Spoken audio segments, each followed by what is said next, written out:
ब्राह्मण हमारे लिए पूज्य हैं। कुछ विधायकों ने बैठक की। मेरा उत्तर है और था, इसमें गलत कहां से है? ब्राह्मण हमेशा पूजनीय हैं, पूजनीय थे, पूजनीय रहेंगे। ब्राह्मण के सम्मान में क्षत्रिय मैदान में योगी नेतृत्व पर उठ रहे हर सवाल का अब सियासी उत्तर भी सामने दिखने लगा है, क्योंकि इन दिनों उत्तर प्रदेश की चर्चा खूब ज्यादा है। उत्तर प्रदेश की राजनीति में इन दिनों ब्राह्मण विधायकों की कुटुंब भोज बैठक के बाद उठा विवाद केवल एक जातीय बहस भर का मुद्दा नहीं रह गया, बल्कि अब यह उस सियासी नैरेटिव की भी एक परीक्षा है जिसे विपक्ष और सोशल मीडिया के कुछ मंचों पर भाजपा ब्राह्मण विरोधी है कहकर स्थापित करने की लगातार कोशिश की जा रही थी। लेकिन अब इस पूरे मामले में लेकर इस पूरे घटनाक्रम में जो तस्वीर उभर कर सामने आई है, वह इस दावे को न सिर्फ कमजोर कर रही है, बल्कि कहीं हद तक, काफी हद तक उसे पूरी तरीके से पलट भी देगी। अगर भारतीय जनता पार्टी वास्तव में ब्राह्मण विरोधी होती तो सवाल उठता है कि क्षत्रिय समाज के दिग्गज नेता ब्राह्मण सम्मान के पक्ष में खुलकर मैदान में क्यों उतरते? ब्राह्मण हमारे लिए पूज्य हैं, चाहे 5 वर्ष से लेकर या 80 वर्ष तक बूढ़ा 5 वर्ष का छोटा बच्चा हो, वो मेरे लिए पूज्य है। हमारा परिवार शुरू से पूरे ब्राह्मण समाज का पैर छूता आया है, उनको दिल की गहराई से सम्मान देता हुआ आया है। क्यों ब्रजभूषण शरण सिंह जैसे प्रभावशाली नेता यह कहने को मजबूर होते कि अगर ब्राह्मण समाज के विधायक साथ बैठ जाते हैं तो इससे लोगों को आपत्ति क्या है? यह कहना ब्रजभूषण शरण सिंह का है। ब्राह्मण समाज के कुछ विधायकों ने बैठक की।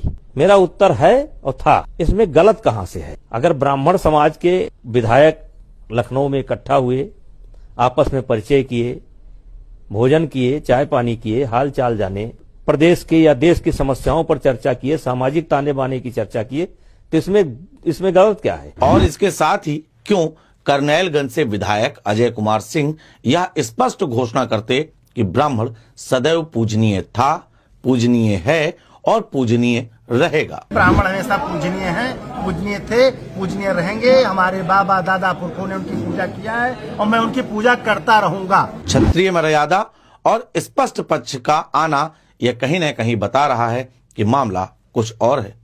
ये केवल एक बयानबाजी नहीं, बल्कि क्षत्रिय मर्यादा की उसी परंपरा का निर्वहन है जिसमें समाज को तोड़ने के बजाय जोड़ने की बात की जाती है। कुंडा के राजा भैया इसका जीवंत उदाहरण भी हैं। हमने बात राजा भैया की क्यों की? क्योंकि उनकी राजनीतिक छवि भले ही एक स्वतंत्र हिंदूवादी और मुखर नेता की रही हो, लेकिन जब भी ब्राह्मण समाज के प्रति उनके सम्मान की बात आती है तो ब्राह्मण समाज के प्रति उनके व्यवहार और उनके सार्वजनिक आचरण में कभी कटुता नहीं दिखी। ब्राह्मण संतों और प्रबुद्ध जनों से उनकी तमाम तस्वीरें ऐसी सामने आती हैं जिसमें वह आशीर्वाद लेते हुए दिखाई पड़ते हैं।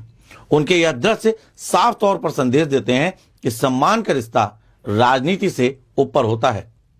शायद इसी के चलते राजा भैया सीएम योगी आदित्यनाथ के पैर भी छूते हैं। इस पूरे घटनाक्रम में एक नाम केंद्र में बार बार उभर कर आता है और वो नाम है मुख्यमंत्री योगी आदित्यनाथ। राजनीतिक विश्लेषक भी यह बात मान रहे हैं कि समाजवादी पार्टी द्वारा लगातार क्षत्रिय नेताओं पर सवालिया निशान लगाए जाने के बाद क्षत्रिय नेतृत्व ने सपा से दूरी बनाई, ये जगजाहिर है। लेकिन योगी आदित्यनाथ के नेतृत्व और आशीर्वाद से जुड़ना कभी नहीं छोड़ा।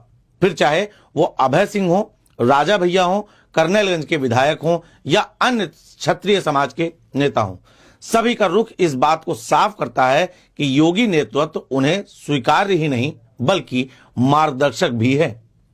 और शायद यही एक कारण है। योगी आदित्यनाथ केवल एक मुख्यमंत्री नहीं है बल्कि एक संत है, गोरक्ष पीठ के पीठाधीश्वर भी हैं और सबसे बड़ी बात सामाजिक संतुलन के प्रतीक भी माने जाते हैं, क्योंकि सबका साथ सबका विकास के सिद्धांत पर चलते हुए उन्होंने बार बार यह सिद्ध भी किया है कि ब्राह्मण समाज, उसके संत और उसका प्रबुद्ध वर्ग उनके लिए सबसे ज्यादा सम्माननीय है, महत्वपूर्ण है। संभवतः यही कारण है कि उनके नेतृत्व में काम करने वाले क्षत्रिय नेता भी उसी भावभूमि को सार्वजनिक रूप से व्यक्त कर रहे हैं, जिसके ज्वलंत उदाहरण बार बार सामने निकल कर आ रहे हैं और या न सिर्फ सोशल मीडिया बल्कि मीडिया की हेडलाइन में भी बने हुए हैं। लोगों का यह भी कहना है कि विपक्ष के इस नैरेटिव पर अब निर्णायक प्रहार किया गया है। इस पूरे मामले में समाजवादी पार्टी की तरफ से बयान आया था, लेकिन उसके बाद ब्राह्मण विधायकों की बैठक के बाद सोशल मीडिया पर जिस तरीके के आरोप लगाए गए थे वह जमीनी हकीकत से मेल खाते हुए नहीं दिख रहे हैं। ये हम दावा नहीं कर रहे हैं, बल्कि राजनीतिक पंडित कर रहे हैं। वास्तविकता यह है कि उत्तर प्रदेश भाजपा में न तो ब्राह्मण असुरक्षित है और न ही उपेक्षित है। इसके इतर क्षत्रिय नेतृत्व का ब्राह्मण सम्मान में आगे आना इस बात का प्रमाण है कि भाजपा के भीतर सामाजिक समरसता का सूत्र योगी आदित्यनाथ के नेतृत्व में पूरी तरीके से और अधिक रूप से मजबूत हुआ है। यह कहना है तमाम राजनीतिक पंडितों का, राजनीतिक विश्लेषकों का। इस पूरे मामले से लेकर निष्कर्ष ये निकलता है कि यह कहना किसी भी प्रकार से अतिशयोक्ति नहीं होगी कि आज उत्तर प्रदेश की राजनीति में ब्राह्मण सम्मान में क्षत्रिय मैदान में उतरे हैं। यह न किसी दबाव का परिणाम है और न ही किसी तात्कालिक अथवा दूरगामी राजनीतिक लाभ की रणनीति या राजनीति, क्योंकि ये सारे बयान बिल्कुल मुखर होकर आए हैं, बल्कि यह योगी आदित्यनाथ के नेतृत्व में विकसित उस विश्वास का परिणाम है जिसमें हर वर्ग, हर जाति और हर समाज खुद को सम्मानित और सुरक्षित महसूस करता है। ये तमाम वो बातें थी जो अब सामने निकल कर आ रही हैं।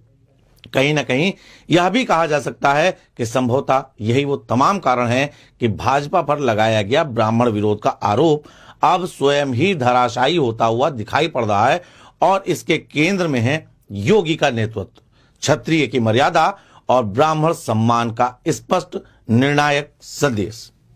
यह मानना है तमाम राजनीतिक विद्वानों का, जिनका साफ तौर पर कहना है कि यह जो पूरी राजनीति थी इसे हवा दी गई, तैयार किया गया। बहरहाल इस पूरे मुद्दे पर आप क्या कुछ सोचते हैं, अपनी राय हमें हमारे कमेंट बॉक्स में जरूर बताएं। कैमरे के पीछे हमारे सहयोगी जितेंद्र और आप सभी देख रहे हैं फिल्मीटिक्स।